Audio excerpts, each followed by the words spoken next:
Hello viewers, welcome back to Aadya media. నేను మీ ప్రియా. ఈరోజు మనతో ట్రెండింగ్ న్యూస్ షేర్ చేసుకోవడానికి ఇమ్మంది రామారావు గారు ఉన్నారు, రాజకీయ విశ్లేషకులు. ఆయనతో మాట్లాడదాం. నమస్తే సార్. నమస్తే మ్యామ్. సో ఎన్నో భారీ అంచనాలతో తెరకెక్కిన సినిమా ఆదిపురుష్.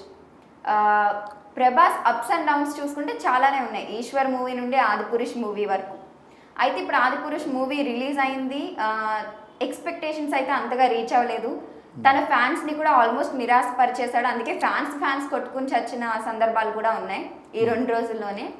సరే, అది పక్కన పెడితే మొదటి రోజు కలెక్షన్ ఎంత అనే దాని మీద మనం మాట్లాడతాం. చెప్పండి.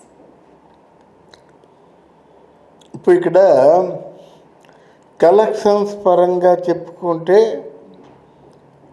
బ్రేక్ ఈవెన్ వచ్చేలాగా ఉంది. సినిమా పరంగా చెప్పుకుంటే ఇది చాలా పెద్ద దెబ్బ ప్రభాస్కి. ఎందుకంటే రాధేశ్యాము పోతుందని అందరూ ఊహించారు. రాధేశ్యాములో ఆయన తాలూకు మేకప్ కానీ, ఆయన హెయిర్ స్టైల్ కానీ అంతా they are unable to digest the character. కానీ వేరే దిస్ ఆదిపురుష్ ఈజ్ కన్సర్న్డ్ అంటే ఇది movie of the entire universal అనుకున్నారన్నమాట. ఇది ఒక ప్రాంతానికి చెందిన మూవీ కాదు కదా, ఎంటైర్ ప్రపంచంలో ప్రతి ఒక్కరూ కూడా వంగి లొంగి అంటే అంటే పూజ్యభావంతో రిసీవ్ చేసుకునే మూవీ అని అనుకున్నారు. మనం కూడా చెప్పుకున్నాం. ఇక్కడ ఏమైందంటే ఆయన నేను ఒక భ్రమలో ఉన్నానమ్మా, ఈ రేటు కొంచెం కథని కొత్తగా చెప్తున్నాడేమో, అరణ్యకాండ యుద్ధకాండ ఈ 2 కాండాలని కూడా ఎనలైజ్ చేస్తూ చూపిస్తున్నాడని అనుకున్నాను. చెప్పారు వాళ్ళు, అరణ్యకాండ యుద్ధకాండ చెప్పారు కనుక మంచి మధురమైనటువంటి సందర్భాలు సన్నివేశాలు అరణ్యకాండలో ఉన్నాయి. తనకి ఆ సీతకి అయోధ్యలో ప్రజలందరూ అత్తమామలు వీళ్ళందరూ ఉంటుండగా ఉన్నది ప్రపంచం కాదు, భర్త ఒడిలో తలదాచుకుంటూ ఉన్నటువంటిది అదే ప్రపంచం, అదే స్వర్గం అన్నమాట. అందుకు అరణ్యకాండని బాగా ఎంజాయ్ చేసింది ఎవరు? సీత. అటువంటి సందర్భాలు ఉంటాయా? తర్వాత ఏమో వదిన పట్ల ఒక మరిదికి ఉండవలసిన బాధ్యత స్పష్టంగా ఉంది అక్కడ. చెప్తాడు అది ఏదో మాయావి చేసిన పని. కానీ శ్రీరామచంద్రుడు అంటే ఏమిటి? ఆయన జగత్తు విఖ్యాత పురుషుడు. ఆయన్ని కొట్టేవాళ్ళు ఎవరుంటారు? ఆయన్ని శ్రీరామచంద్రుణ్ణి అంటే హతమార్చే వాళ్ళు ఎవరు ఉండరు కదా. ఆ లక్షణాన్ని నడిచినడితే రాముడు ఎప్పుడు కూడా ఆ పరిస్థితిలో ఉండడని లక్ష్మణుడు తెలుసు. అది చెప్తాడు. చెప్పినప్పుడు కూడా వదిలిగా నేను చెప్తున్నాను, ఏమన్నా దురాశ పెట్టుకున్నావా? ఎంత గొప్ప సన్నివేశాలు అవి, అంత మాట అన్నావమ్మా. సరే వెళ్తున్నాను, వెళ్ళినప్పుడు కూడా నువ్వు నేను గీచిన గీటు దాటి రావద్దు అంటూ లక్ష్మణ రేఖ గీస్తాడు. ఇవన్నీ చాలా గొప్ప సందర్భాలు. అవన్నీ ఉన్నాయేమో అనుకున్నాం. రాముడు సీత ఇద్దరు కలిసి విహారానికి వెళ్ళడం, మాయిలేడిని చూడడం, మురిసిపోవడం, రాముడినేమో గోముగా ప్రశ్నించడం, ఇవన్నీ చాలా. అదే భద్రాచలంలో పర్ణశాల అంటారు, ఇంకా ఉంది ఆ పర్ణశాల.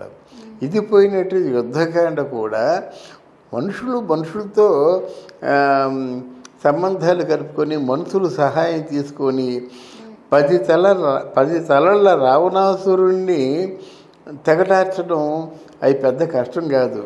కానీ మనుషులు వానరులతో సంబంధాలు కలుపుకొని వానర నాయకుడిని ముందుంచి అంగదుడిని, వానరుడైనటువంటి ఒక హనుభక్తుడు ఈశ్వరాంశ, అంటే రాముడు నారాయణాంశ, ఈయన హనుమంతుడు ఈశ్వరాంశ.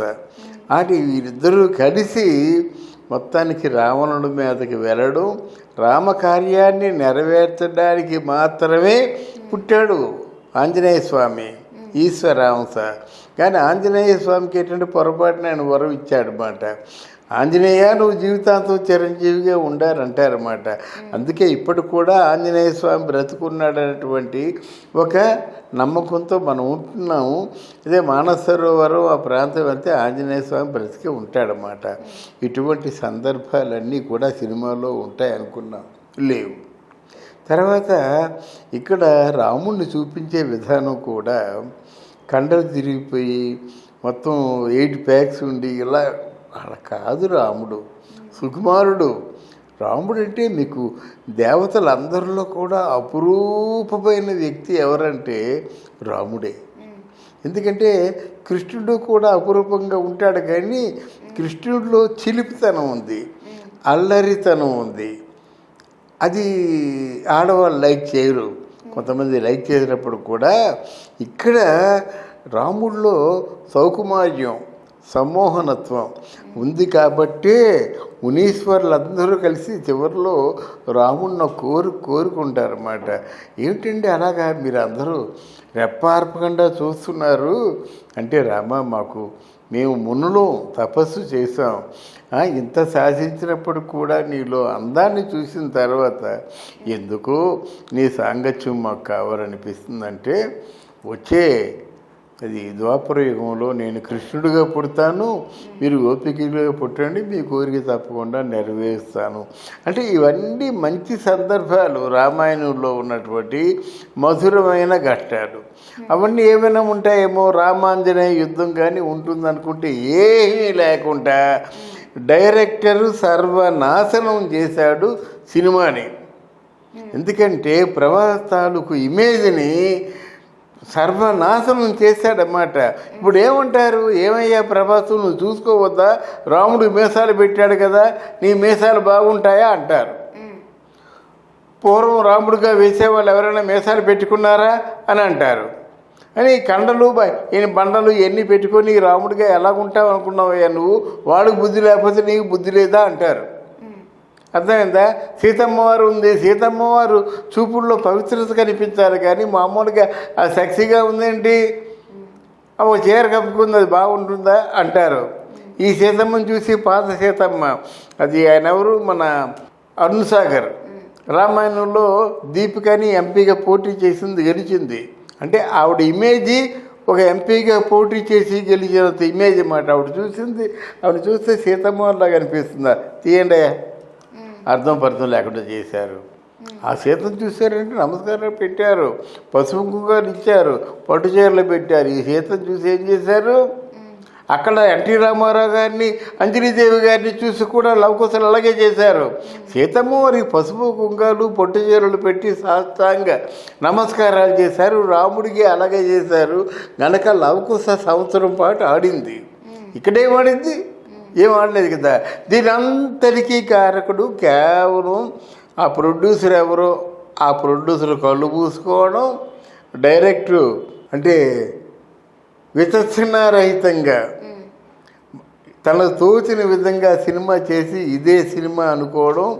తర్వాత ఏమో ఈ గ్రాఫిక్స్ కూడా ఇటువంటి నవరసాలు పలికే చిత్రానికి, నవరసాలు పలికే ఆర్టిస్టుల మీద గ్రాఫిక్స్ ప్రయోగించడం మంచిది కాదు. మీరు ఇలా చూస్తూ ఇలా కళ్ళంట బొటబొట కన్నీరు రాలిపోతే బాగుంటుంది, కానీ రియలిస్టిక్గా మీరు యాక్ట్ చేస్తే బాగుంటుంది. కానీ గ్రాఫిక్స్లో కళ్ళ నీళ్ళు వచ్చినట్టయితే నువ్వు నిజమో గ్రాఫిక్స్ ఎందుకు వచ్చిందమ్మా అంటాం. ఆర్టిస్ట్ తాలూకు టాలెంట్ బయటపడదు కదా. నీ బంధం నువ్వేం చేస్తావు సినిమాలో, ఆ గ్రాఫిక్స్కి విలువ లేదు, పెర్ఫార్మెన్స్కి విలువ లేదు, సీతమ్మవారికి విలువ లేదు. రావణాసురుడికి విలువ ఇచ్చావు, రావణుడి తర్వాత హనుమంతుడికి ఇచ్చావు, తర్వాత సీతకి ఇచ్చావు, 4th ప్లేసే మన ప్రభాస్కి ఇచ్చావు అన్నమాట. ఇది మరి సరిదిద్దుకోలేని తప్పు ఇది. మరి ఈ రామాయణం మాత్రం బాగుండదు. ఇంకొక రామాయణం చేస్తారనే వార్తలు వినిపిస్తున్నాయి. ఇంకొక రామాయణం చేసినప్పుడు కూడా ఎవరైనా పొరపాటున రాముడికి మీసాలు గడ్డాలు పెట్టి కండలు బండలు పెట్టినట్టయితే ఎవడు చూడ్డు. అంటే మనకు రాముడు ఎలాగుంటాడో ఎన్టీ రామారావు గారు చెప్పేశారు. ఇంకా ఆ దారిలో పొండి, ఆ ఎన్టీ రామారావు గారి దారిలోనే మన హర్నాథ్ వెళ్ళాడు, ఎన్టీ రామారావు గారి దారిలోనే శోభనం బాబు వెళ్ళాడు, అంతే కదా రాముడు. తర్వాత ఏమో ఒక 2-3 సినిమాల్లో కాంతారా వెళ్ళాడు, అంతే కదా. ఇంకెవరున్నారు? రామకృష్ణ కూడా ఉంటే ఉండొచ్చు చోట, అంతేగాని ఎవరు వెళ్ళినప్పుడు కూడా ఎన్టీ రామారావుని అనుగ్రహించారు.